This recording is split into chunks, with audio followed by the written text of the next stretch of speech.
ये कहानी चीकू और उसके परिवार की है।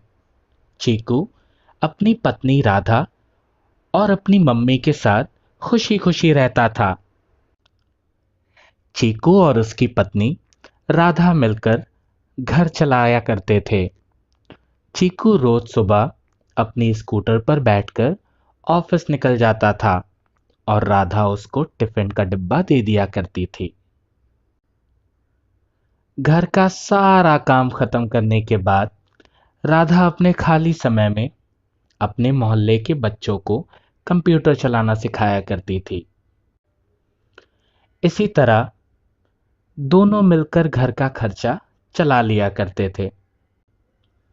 एक दिन की बात है, जब गर्मियों की छुट्टियों में चीकू के फूफा जी अपनी पत्नी और अपने बेटे पप्पू के साथ उसके घर कुछ दिनों के लिए रहने आए।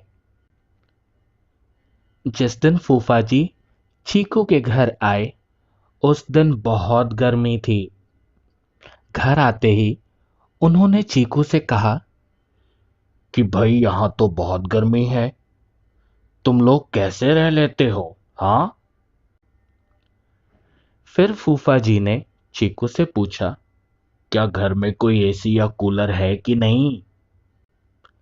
ये बात सुनकर चीकू की मम्मी ने बोला कि कुछ दिन पहले ही चीकू ने अपने कमरे में एसी लगवाया है, चलिए हम थोड़ी देर वहीं बैठते हैं। पर किसे पता था कि फूफा जी के मन में तो कुछ और ही था और उन्होंने तुरंत अपने बेटे पप्पू से बोला कि अपना सारा सामान चीकू के कमरे में ले जाकर रख दो। ये बात सुनकर चीकू और उसकी पत्नी राधा बहुत हैरान हो गए, लेकिन वह कुछ नहीं बोले क्योंकि वो जानते थे कि फूफा जी और उनका परिवार मेहमान है और कुछ ही दिनों में यहां से चले जाएंगे।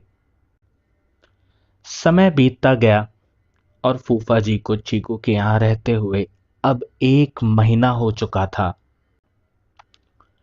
इस 1 महीने में चीकू और उसकी पत्नी को बाहर हॉल में सोना पड़ता था, जिससे उनको रोज बहुत तकलीफ होती रही। एक दिन परेशान होकर चीकू ने अपनी मम्मी से पूछा कि मम्मी, ये बुआ और फूफा जी कब तक रुकने वाले हैं? तब चीकू की मम्मी ने चीकू को समझाते हुए बोला कि बेटा, ये रिश्तेदारी का मामला है, और समझाया कि मेहमानों से जाने की बात नहीं किया करते हैं। और तब चीकू को ये समझ में आया कि इस मामले में वो कुछ भी नहीं कर सकता।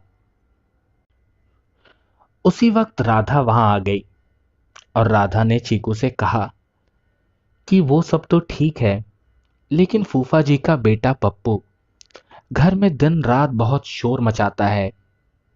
और हद तो तब हो गई जब पप्पू ने कल हमारा नया सोफा फाड़ दिया और चारों तरफ गंदगी कर दी।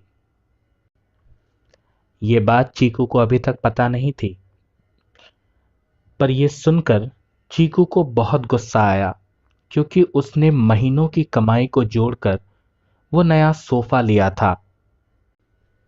और गुस्से में उसने राधा से कहा कि जब पप्पू ऐसी शैतानी कर रहा है तो तुम उसको रोकती क्यों नहीं हो?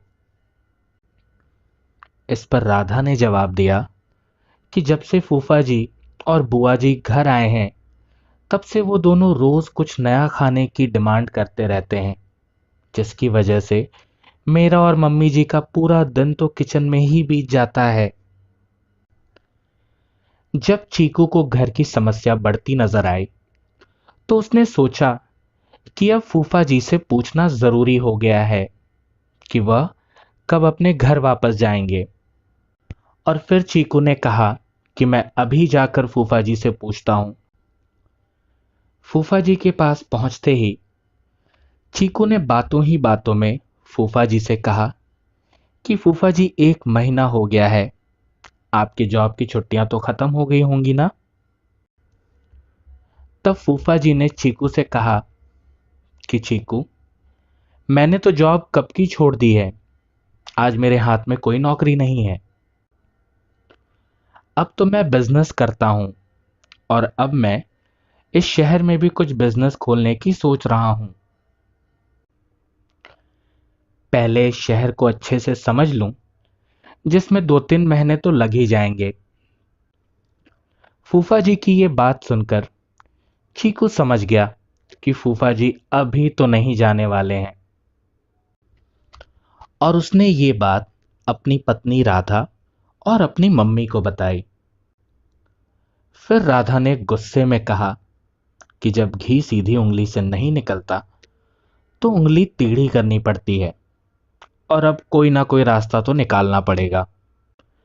इनके साथ भी कुछ ना कुछ ऐसा तो करना पड़ेगा जिससे इनको समझ में आ जाए।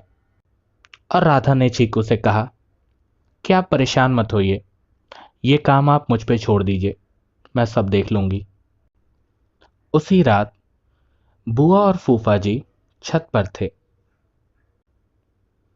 तभी उनका लड़का पप्पू जोर जोर से चिल्लाता हुआ उनके पास गया और बोला कि मैंने अभी एक चुड़ैल को देखा है।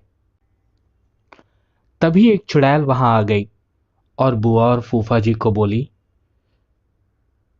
कि तुम में से कौन मेरा भोजन बनना चाहेगा। अब भाई चुड़ैल को देखकर सब बहुत डर गए और सबकी हालत खराब हो गई, और इसी डर की वजह से फूफा जी और उनका परिवार उस घर से भाग गए। उनके जाने के बाद राधा ने अपना चुड़ैल का मुखौटा उतारा, और बुआ के परिवार के जाने के बाद सबने चैन की सांस ली।